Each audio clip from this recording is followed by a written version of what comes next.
Evil Dead Rise starts off with this dude coming dangerously close to chopping off this girl's head using a drone. Meanwhile, his girlfriend, Jessica, is taking it easy, slowly recovering from a small party to celebrate their arrival to the lakeside retreat. I gave her Klonopin so she can sleep off whatever the is wrong with her. Hey, take it easy, pal. Not everyone can bounce back from a hangover with the help of a morning beer bottle. Can I take your car and escape the hell of being stuck here with your latest boyfriend? Yeah, that's my reaction when someone's trying to borrow my car. And hey, give this girl a break already. Nobody has to protect you from some half-drunk jackass. If you're not digging reading a book in a dusty room filled with flies and the stench of booze, just go take a walk. Stretch your legs, shake it off. In a most melancholy voice sobbed a child's face looking through the window. Jess? And rubbed it too? Please shut up. Yeah, why spill the spoilers? You're feeling all superior just because you read the book earlier? Well, Jessica had enough of being deprived of sleep, so with a swift hand movement she casually scalps her friend. Yeah, it seems unpleasant, but there are two solutions to the problem. Either go for an audition for G.I. Jane 2, can't wait to see it. The second option is a penguin hat. Why not? It looks trendy, stylish and youthful. The girls rush to the pier where Caleb is relieving himself right to the lake. And at that point, any desire of mine to take a swim there has completely evaporated. As for Jessica, she seems fine with diving in toilet. Caleb quickly dives in after her and resurfaces already without a body. And from now on, Jess has the ability to levitate in the air, presumably acquired after being beaten by the drone. We rewind back a day to another restroom, where another girl, named Beth, attempts to measure her temperature in some unconventional way. And from now on I will have to wash all the thermometers before using them. Anyway, what Beth sees doesn't bring her any joy. So stuffing her stuff into this huge hiking backpack, she decides to make a surprise visit to her sister, who goes by the name of...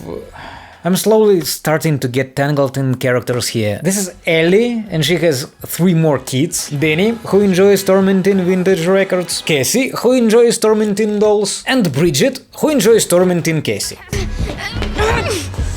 Alright, finger crossed, no more characters popping up. This isn't War and Peace, for heaven's sake. Moms on nights and we're watching all the Freddy movies in a row. Wanna come over and... In your dreams. Looks like Bridget has a superpower to resist that charm of ponytail. Although it's probably just her way of boosting her own worth. Come on, who can resist someone with such a hairstyle? Alright! The mother goes to open the door, but there's nobody behind it. He's probably like, there's nobody here. I wonder who did that. What the hell's wrong with you? How did you appear out of a thin air just like a shadow ninja? Did you undergo training in some Japanese dojo? Next comes some family bliss. The little ones head out to get some pizza, the lady gossip about their womanly affairs, until a train passes by, derailing Beth's train of thought. And how often, you say, does this kind of thing happen around here? Cause if I were in Beth's shoes, I'd be already looking for an alternative Airbnb for the night. The kiss clumsily drops the food, so it's safe to say we can kiss those lemonades goodbye. As for the pizza, everything seems fine, except for 2 slices that somehow managed to flip over in the box. Holy shit, Bridget, check this out. There's a hole. Danny, if you're so fascinated by potholes, I suggest taking a ride through central Russia. Guarantee a plethora of unforgettable experiences. But the hole opened an entrance to the basement, filled with piles of dusty junk, old records. Looks like there's plenty for you to torment, not Danny? And while the guy digs from the heaps of garbage, Bridget upstairs repeats like a mantra, Dan? Come on, Danny, let's go! Danny! Danny, are you okay? "Are you okay, Danny?" What's that you found there? Could it be what I'm thinking? An Asian artifact that people used for small dopamine hits before they invented YouTube and videos about Steven Seagal movies. A peculiar relic from the past. A book.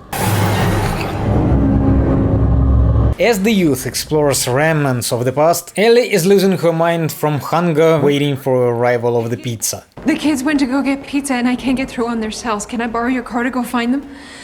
How about I drive? How about just waiting for a little bit? Miss Overprotective 2023. Women always start bustling around, rushing somewhere, making unnecessary fuss for the sake of itself. Yeah, there they are, right? Just 15 minutes behind the schedule. Bridget dropped the pizza. Are you saying they didn't pick them up? Or could it be you selfishly ate them, not leaving a single bite for mom? Honey, I love you guys so much more than pizza. Let's see what you'll say when they leave you without sushi just the same way. Danny shows his discovery to his sister, but it seems that Bridget has a persistent dislike for anything without a touchscreen. And as for Danny, he can't unlock a device without any fancy fingerprints or face recognition, or worst case scenario, a good old PIN code. After figuring out the quirks of the ancient artifact, the Z-Gen kids discover that it is some sort of a sketchbook filled with some concept art for PG-18 content. I don't like this, Dan. You need to put it back right now. Yeah, it's a love it or hate it kind of content, to be fair. Meanwhile, their mom, Ellie, in her nightgown, decides to go out in the middle of the night and toss out a box of junk, probably near the pizzas, now that a dump starting to form. Why stop there, right? But then she remembers that she forgot to throw out the vinyl records with Steven Seagal songs, so she hurries back to the elevator and goes back up. But still too late. Unfortunately, Danny has already turned up the blues music all the way, and now the house is filled with echoing guitar solos of the Aikido master.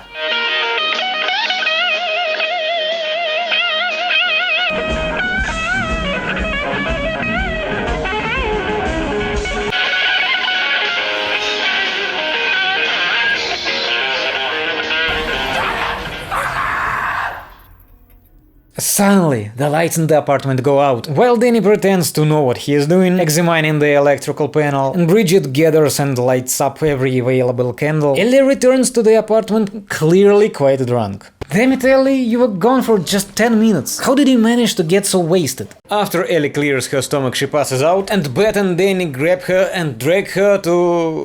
Where are you dragging her to? Call 911 and quickly search on YouTube for what to do in case of an overdose. Although, Beth, I'm not implying anything, but are you absolutely sure you don't know what to do in such situations? Stairs. Go! Go, go, go! What go? Danny! What Danny? What are you waiting for? For him to check if the stairs are working? They're gone.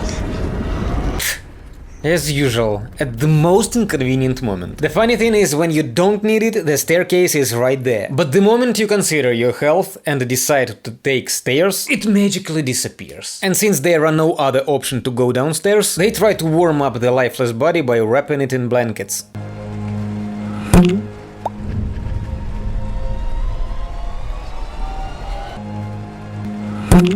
Is it just me, or did these guys take clothes from Ellie's trash box? This guy looks like he emerged from a coal mine instead of emerging from his couch. Can you imagine the smell in this room? After holding hands and witnessing the dead body for long enough, the neighbors decided that they can descend from the fire exit. The only issue is that, like most emergency exits, it is locked with a padlock to prevent access when there is no emergency. When there is emergency, they are also unusable though. I'm gonna get my shotgun and I'm gonna blast it open. I think you're more likely to end up deaf and catch a shotgun recoil in the gut. Meanwhile, Ellie regains consciousness, jumps on the ceiling and starts doing ASMR. Damn, thanks goodness there's always duct tape nearby, so we don't have to worry about the injury anymore. The neighbors are not as lucky though. It seems like duct tape wouldn't be much of help to this guy, although I'm not doctor, can say for sure. And as for this guy, he has the classic eye choke hold.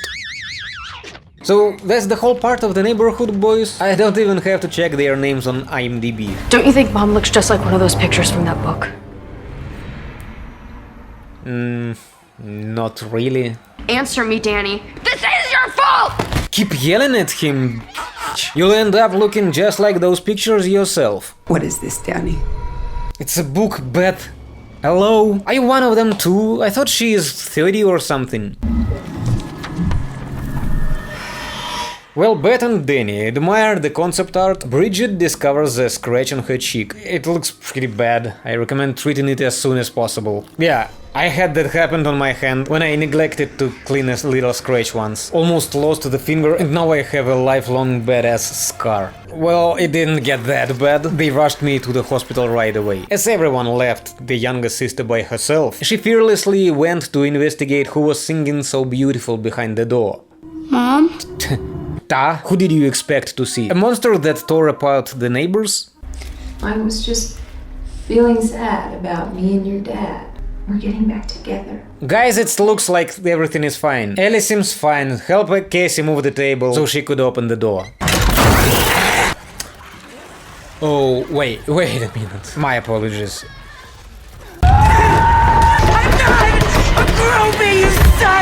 Alright, yep. Sounds pretty convincing to me. It'll be okay, Danny. Stephanie will protect us. Stephanie is a doll's head stuck on a broken mop handle, just to give you an idea of how messed up everything is. But I'll tell you this, Casey, it'll be much more helpful if you stop opening the door to bloodthirsty monsters. Meanwhile, definitely not a groupie faces another disaster. Bridget mixes up the kitchen with the toilet, and in addition it's fancy tableware. You know, those glasses don't grow on trees. I don't like having things inside my tummy. Do you, Auntie Beth? Are you trying to hint at a potential unexpected pregnancy? Bet, show this unruly brat her place. She's definitely not pregnant, and definitely not from some band guy. She happens to be coincidentally in the same cities with during their tours. By chance, Bridget stumbles upon the very same stick with the doll's head. A 6-year-old child wandering around the apartment with a dangerous spear. What could possibly go wrong, right? Wrong. But thankfully, this time everything turned out fine, Bridget's brain remained untouched, and she only ended up with a minor hole in her head. Everything is just fine, she's just a little scared. Damn it, man. Apparently things are not going so well for Bridget after all, as she is now lying bound and wrapped in dirty rags. I want to listen to that vinyl. While we wait for an ambulance, let's indulge in some high-quality guitar playing from a serious musician. It's too dangerous. But is quite the fanatical type. You've just got rid of your addiction to one band. Maybe it's wise to hold off on listening to songs by a blues legend. You're risking spending several years traveling from Belarus to Vladivostok just to follow that guy. Think about it. On the 7th hour, on the 7th day, on the 7th month, 7 doctors say, everybody knows I'm While Beth indulges in musical masterpieces, Ellie sneaks into the room and once again hints at a possible unplanned pregnancy. Ellie waits in hell for you and your unborn bastard baby. Beth responds by delivering scissors to her nose, because, as we've already established, she strongly dislikes such assumptions. Are you gonna be a mom? Kissy, you're walking on a thin ice. Need I remind you what she did to Bridget and Ellie for asking such questions? And I'm getting us out of here. How? Well, fire exit was a good option. Unfortunately, to our disappointment, no amount of hammering or kicking can open it. But using a shotgun in such a narrow corridor is a bad idea. And Ellie, with her last bit of strength, rushes to stop her reckless sister, but in a moment of surprise, Beth accidentally shoots her in the leg. Ignoring the useless fire exit, Beth and Casey decide to try their luck in a broken elevator amidst the cheerful laughter of the gathered zombies. Yeah, they don't see that the doors are not working, stupid. And suddenly, it turns out that the whole problem of the elevator was that the keys lying on the floor were preventing the doors from closing. They were about to slam their heads in the fire exit door, fully prepared to blast it with a shotgun at the close range. And no one except Cassie ever thought to check what's blocking the door. All it took was a glance downward, and you would have made it comfortably, your way down long ago. Comfort wouldn't be exactly luxurious, especially when the elevator starts flooding with sewage, but still. At the bottom, the girls ejected from the elevator as if they've ended up in the Overlook Hotel, and now they hastily get into the car to leave this place. But how can you resist a little wheel spin flex, right? And as it often happens with such escapades, the car breaks down. So now Beth and Cassie are forced to take cover behind it from the human centipede. If you're trying to build a human pyramid in this way, it might be worth working on it standing still. The acrobats willingly hand Beth a chainsaw, and then they are surprised that Beth uses it to throw them into the garbage grinder. I won't show you that part, it doesn't look nice. The grinder turns the bodies into pieces, and Beth inserts the saw directly into Ellie's head. It's gonna be a challenge to try to explain it to the cops, if they bother to show up, of course. But guess who shows up instead of police? Jessica, from the prologue, swoops in and effortlessly snatches the flying demon. And they lived happily ever after. If you've been waiting for this video, I want to let you know that I upload videos on YouTube as soon as they are ready. In the meantime, I share the draft video on my Patreon, which I created specifically so you could watch the uncut raw version earlier. And of course, Patreon is the great opportunity to support me and give courage to make the new video as soon as it is possible. Till the next time, cheers.